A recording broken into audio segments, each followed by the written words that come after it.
Hello everyone! Welcome to Dish and Dialogue, where we chill and chat about culture, unique stories, and of course, food. Let's be honest, food isn't just about taste. It's about stories, memories, and even identity. By the way, I'm Nidhi Nadia. In today's episode, we're diving into international cuisine from those first time bites to how food can be a tool for cultural diplomacy. When we talk about food, we're talking about culture. Take Japan for example. Food in Japan isn't just about taste, it's also about aesthetics and the seasons. There's even a philosophy called washoku, which means the harmony of Japanese food. The way they present their dishes shows respect for nature and balance in flavor. On the other side, Italy has a very communal food culture. Pasta in Italy is served in big portions, meant to be shared with family. No wonder eating together is such a meaningful tradition in Italian culture. Well, I recently watched a YouTube video that opened my eyes to how much history and culture are packed into everyday foods. Like pizza from Italy, originally a humble dish for the working class, but now it's a global icon, right? But do you know that authentic Neapolitan pizza is totally different from what we usually eat? It's thin, has a crispy edge, and comes with minimal toppings. Then there is sushi from Japan, known today for its precision and freshness. Interestingly, I learned from YouTube video that sushi used to be sold as street food in Japan, more like a casual snack than the high-end dish we think of now. And of course, tacos from Mexico.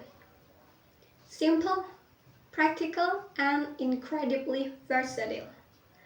Tacos reflect Mexico's warm and colorful way of life, and every region has its unique take on them. Alright, so today's podcast will have four segments. The first segment is First Taste Adventure. In this segment, I will share personal experiences and first encounters with international cuisine. The second segment is Hidden Culinary Gems. In this segment, we will discover the underrated international dishes that deserve more love. And then the third segment, Around the World in Bites. In this segment, I will try international cuisine like Korean tteokbokki, Turkish kebab, Chinese dim sum, and the classic French croissant. And the fourth segment means the last segment is Taste of Diplomacy. In this segment, I will give you the information about the role of food in introducing a country's culture and identity. At the end of each segment, music will be played. So, without further ado, let's get into the first segment. Alright, let's kick things off with some first time stories because you know what people say, first impression matter.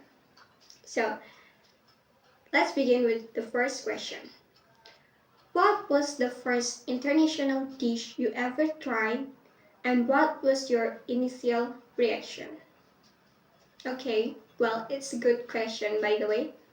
So, when it comes to the first international foods I ever tried, I've gotta mention two dishes. because both left a pretty strong impression on me. So the first one was Turkish kebab. I have a story about eating Turkish kebab for the first time. So here is the story. I had it back when I'm in junior high school. So it was really popular at the time, and I remember buying it with my older sister. We just out of curiosity. And honestly, it was surprisingly good. I mean, very good. The tortilla was warm, the meat was flavorful, and the sauce had this sweet and spicy kick. Totally different from the food I was used to eating at home. But that's exactly what made it interesting. The second one was Japanese ramen, which I tried in senior high school, maybe. But yeah, when I'm in senior high school. So I had just finished class and I was hanging out in Caliber with my friend. We stopped by a little ramen spot and the whole thing felt like what is it called? Like very unusual because it was our first time eating Japanese ramen. And you know what happened? The broth was super rich, the flavor was very deep, and the soft boiled egg just melted in my mouth. And I had shrimp topping in my ramen. So it was like a perfect mix of comfort food and new experience. Trying both of those dishes made me realize that food has this crazy ability to take you places, not just physically, but through taste and imagination. And that's one of the times that made me more open minded about food. Okay, so next question. Have you ever tried something you were hesitant about it at first but ended up loving? Okay, so something I was hesitant about at first but ended up loving. Um, so there was the time I was hesitant to try tteokbokki. You know tteokbokki, right? It's Korean dish. So when I tried tteokbokki, which is Korean dish made from small cylinder-shaped rice cake cooked in a spicy sweet gochujang sauce, I was thinking like, is the texture gonna be weird and chewy because it looks like very chewy the rice cake and the red sauce looks super spicy. But then my older sister convinced me to try it, so I gave it a shot. And guess what? It was so good. For real. I'm not lying to you. It's really good. The rice cake were chewy, but in a good way. You know, it's kinda addictive. The sauce had layers of flavor, not just spicy, but also sweet, savory, and a little tangy. And eating tteokbokki when it's still warm like that totally lifted my mood. Since then, I've become more willingly to try foods I was doubtful about before. Sometimes all your taste buds needs is a second chance. Okay, so let's take a break and listen to music. So I already have music recommend for you. Wait, music? And the music is also about food. So let's play the music.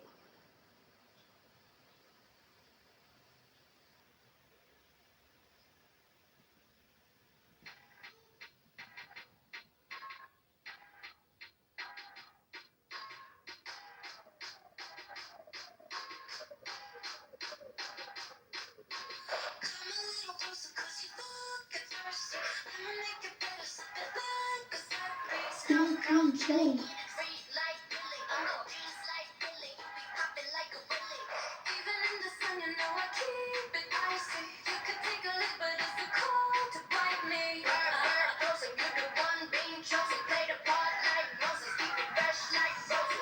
It's so good, yeah, it's so sweet.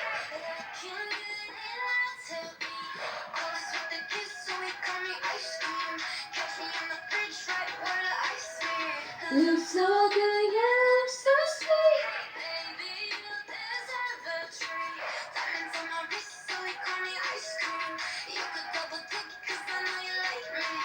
Ice cream, chillin', chillin', ice cream, chillin'. Ice cream, chillin'. Very sweet, but you come from me in a cup. You're the only one that can me more. You have a cherry pizza, stand for me so.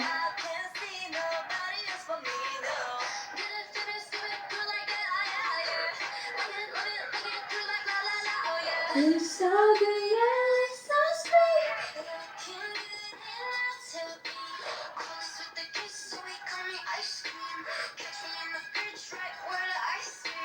It's so good, yeah, it's so sweet.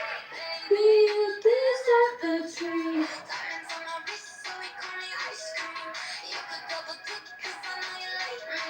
Ice cream, chillin', chillin', ice cream, chillin'. Chillin'.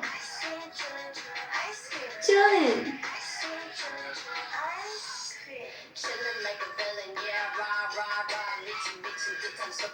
La Vera.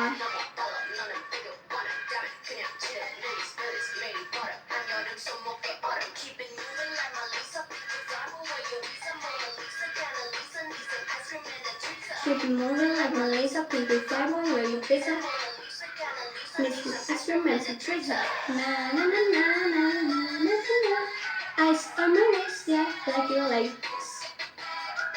If you know what I mean. Ice cream, ice cream, ice cream, chillin'.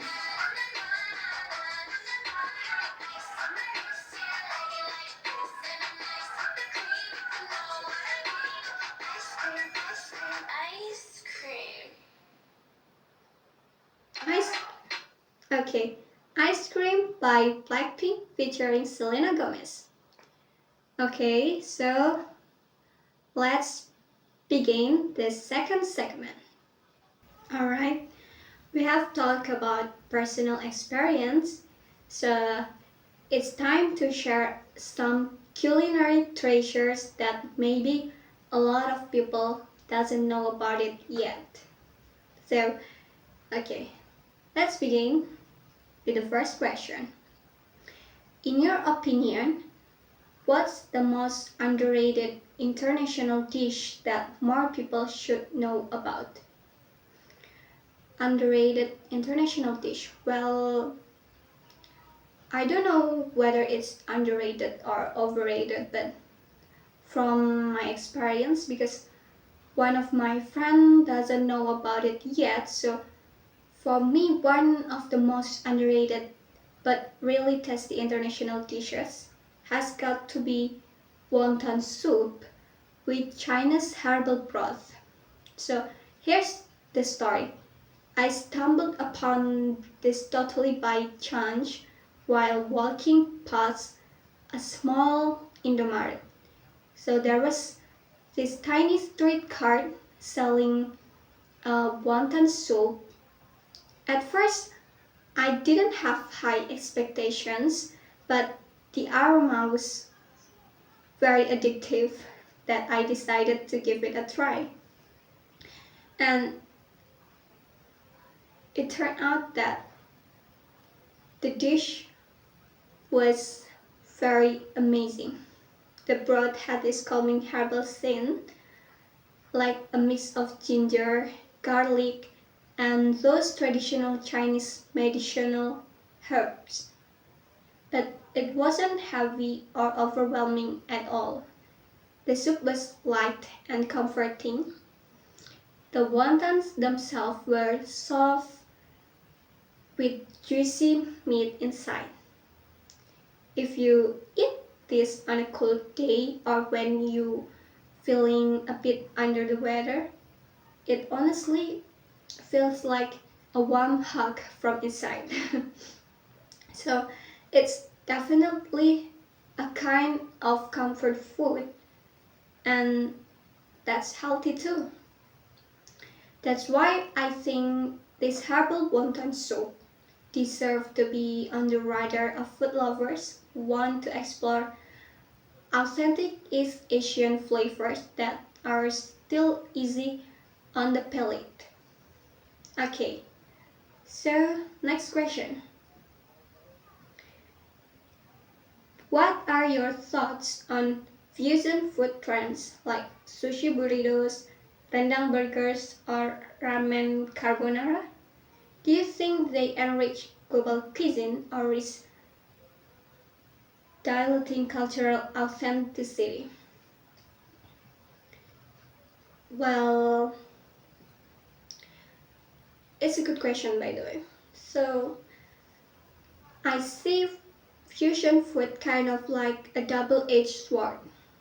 On one hand, it's a creative way to introduce local dishes to the global market, like rendang burger for example. Sometimes for people who aren't ready to dive into a full padang rice meal, a burger version feels more familiar and approachable. But for me, I prefer uh, padang rice meal of course because I like it, and I don't like burger because I don't know why. The only thing I like from burger is the tomato. So yeah, and when the fusion food done well can create some really interesting flavor experiences. But on the other hand, we've got to be careful. Sometimes fusion dishes stray too far from the original flavor and end up losing their identity. Like ramen carbonara, it can end up tasting more like pasta than actual ramen. So I think as long as fusion food respects the key elements of the original culture and isn't just mixing things randomly, it can be an awesome cultural bridge. But if it's just for the sake of novelty, it might give people the wrong idea about the authentic dish. So when you want to mix that element, you have to be careful. Alright, so let's take a break again and listen to music, which I recommend to you. And still, it's about food. Okay, drop the beat.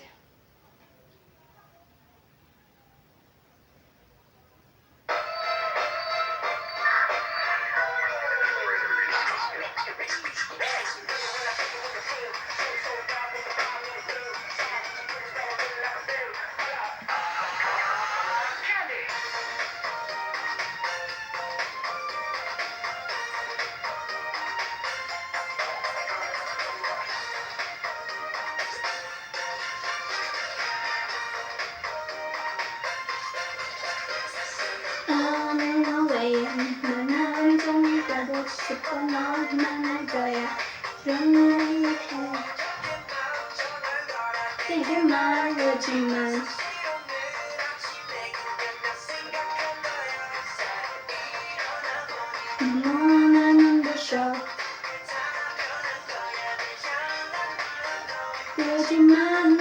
사랑하는 게 아냐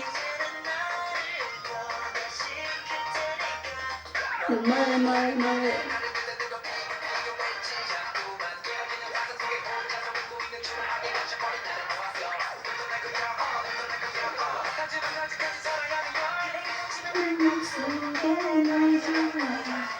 위로 비친 내 하늘 바라보며 난 마음을 이제는 굳혀지만 왜 우린 같은 하늘 아래 서 있었지 Everyone 널 사랑해 이렇게 말했지 이제껏 준비했던 많은 말을 들은 채 있을게 이렇게 약속을 하겠어 저 하늘나라 감동해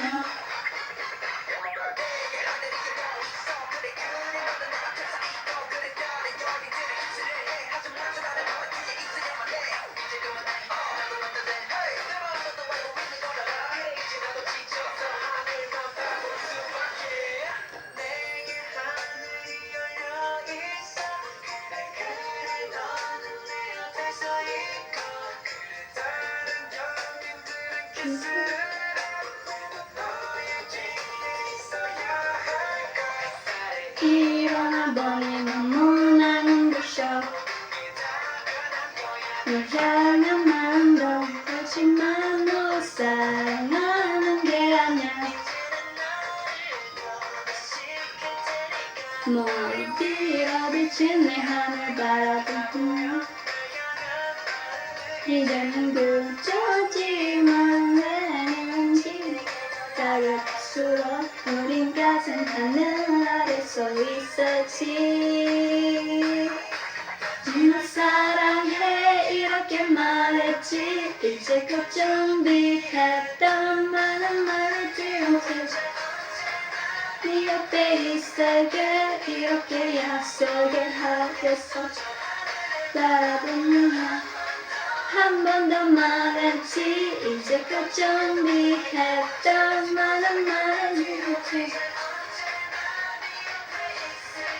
다시 너 혼자 아냐 그래 곁에 내가 있잖아 Candy by NCT Dream.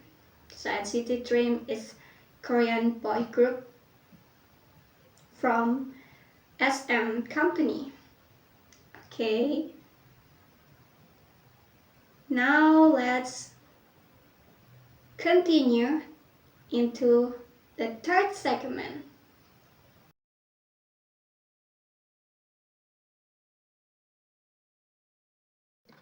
Welcome back. So in this segment, I will try some international cuisine. So what we have? Let's take a look. So first we have kebab from Turkey. But yeah, I'm not buy this in Turkey. But I buy this in Wonosobo. We also have this Croissant.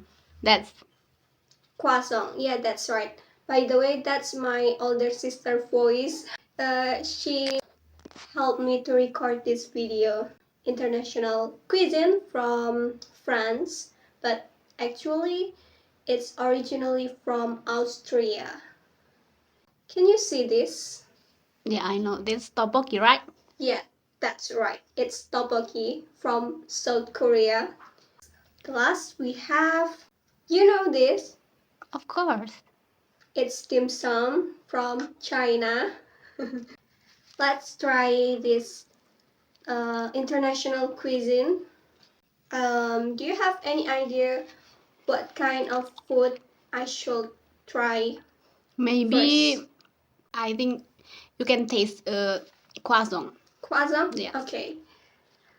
Nice choice. Let's try croissant. Because I think it's sweet, right? Yeah, it's sweet. Smell good. Let's try. I don't know what is the the flavor of croissant, but let's try. Wow. So it's chocolate inside. Can you see that? Yes. So it's chocolate, guys. I love chocolate. Let's try. Do you want? Okay. So cheers, cheers. Okay. Cheers. Sorry. Croissant, everyone. Let's try. Hmm. Not bad. I like this kind of bread. It's good. Nice. For me, it's 7 from 10. But we will not rate this because this is podcast, not mukbang content. Okay, Yeah. we will skip that rate session. So, what's the next food that I should try? Can you give recommendation? Between kebab or tteokbokki. Okay, so should we try tteokbokki first? Okay. Okay, so tteokbokki originally made from South Korea. So let's try. Really good. Very, very good. I think the soup is good. Very good. I mean, it's not that spicy. People at first maybe saying that it's spicy because the color is very addictive. Red. It's not that spicy, everyone. It's really good. Trust me. You will like it. Okay.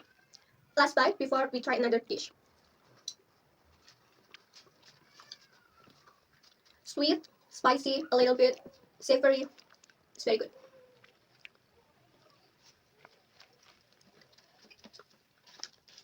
Should we try dim sum? Yes. You can look the dim sum like this. The dim sum original from China. My older sister gave me chopstick. Let's try to use it. But I'm bad at using chopstick. I already search and watching the trick and tips to use chopsticks, but I'm still failed. But it's okay. At least we give it a try. Okay, so let's try the dim sum with what is it called? The orange one? Carrot, yeah. The carrot topping. Let's try. I will say that dim sum is my comfort food. I really like dim sum. And I already cooked dim sum for several times, right? Right. Dim sum is very good. Flavorful, like the savory. So the last dish for international cuisine is kebab from Turkey. It's kebab from Turkey. And I like the sausage one. Kebab originally from Persia, everyone, not from Turkey. That's right. It's really good. Kebab never failed.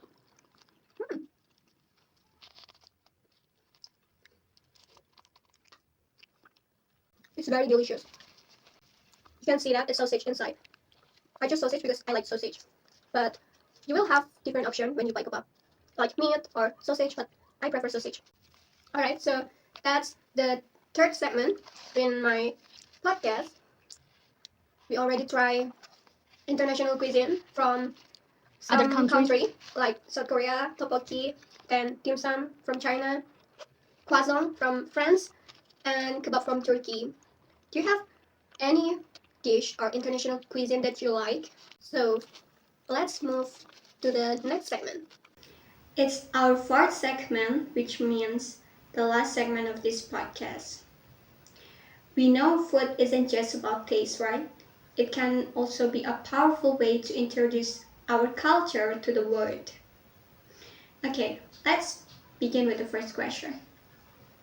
How do you see the role of food in introducing or preserving a country's culture? I think food is probably one of the most natural ways to introduce culture to others. It doesn't even need words. Just one delicious bite and people get hooked. Through food, you can learn about a nation's eating habits, their life philosophy, and even their long history. like Japan, for example, with its beautifully arranged bento boxes, or India with bold, flavorful spices that show off its rich spice heritage. Indonesia has that power too. Every region has its unique dishes that can be like a gateway for outsiders to really get to know us better. Food can be this soft but effective form of cultural diplomacy because not everyone can visit Indonesia, right? But they can still taste Indonesia through a plate of food wherever they are. Next question. If you could introduce one dish from your home country to the rest of the world, what would it be and why? Well, I really want the world to know about tiwul. You know tiwul, right?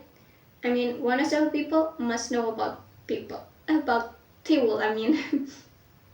It's traditional food made from grated cassava that's steamed and usually served with palm sugar or shredded coconut. I'm sorry. A lot of people think tiwul is old-fashioned or just food for poor folks, but honestly, I think it has amazing survival value and flexibility, of course. It can be a dessert, a rice substitute, and it has this unique taste like sweet, savory, but light. Especially nowadays, with the world being so unpredictable, cassava is super tough crop. In extreme situations like food crisis or war, cassava can be a lifesaver. So if tiwul gets popularized with modern packaging or turned into an appealing, ready-to-eat product, I think it could be Indonesia's next culinary hero. It's cheap, healthy, and local food, of course, and full of story. So I really want the world to know about tiwul. It's very delicious, my comfort food. Tiwul, I recommend to you. Okay, so it's the end of the podcast. I'm very sad, but we have to do this ending, this closing. Uh, today's podcast was super fun, right? From funny stories about trying foreign foods to how food can be a tool for cultural diplomacy. Hopefully, after listening to this podcast, you will feel inspired to explore more international cuisine, not just to fill your stomach, but to get to know the world and yourself better. Catch you in the next episode. See you! Thank you for watching.